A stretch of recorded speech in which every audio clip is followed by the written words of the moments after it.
Dans cet exercice, on considère qu'un cargo transportant de nombreux containers a perdu une partie du contenu de l'un d'eux. Ce conteneur était rempli de petits bateaux en plastique destinés aux jeunes enfants. Ces petits bateaux flottent depuis sur l'océan.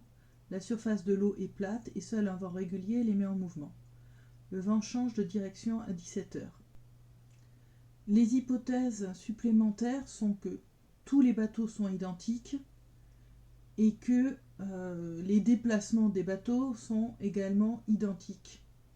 Ils vont dans la même direction, à la même vitesse.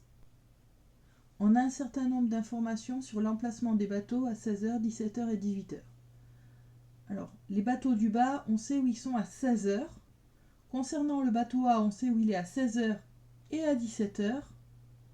Et pour le bateau B, on sait où il est de 17h et à 18h. On s'intéresse d'abord au bateau 1, celui-ci.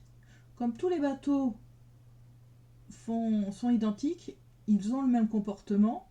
Donc entre 16h et 17h, il s'est comporté comme le bateau A, c'est-à-dire qu'il a subi une translation de vecteur U. Donc à 17h, il est ici. Ensuite, il y a un changement de vent, de sens du vent. Donc entre 17h et 18h, il se comporte comme le bateau B, qui lui a subi une translation de vecteur V. Donc le bateau A a également subi une translation de vecteur V. On s'intéresse maintenant aux autres bateaux. Donc à 16h, ils sont ici. Alors c'est pas nécessaire de regarder où ils sont à 17h puis à 18h.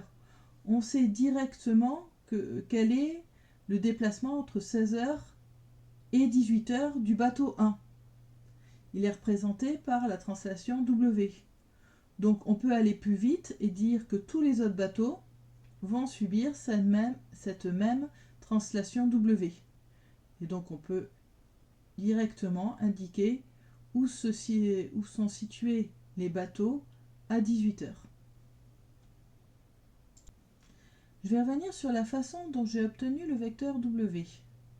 Je l'ai obtenu en dessinant un représentant du vecteur U et en mettant au bout de celui-ci un représentant du vecteur V.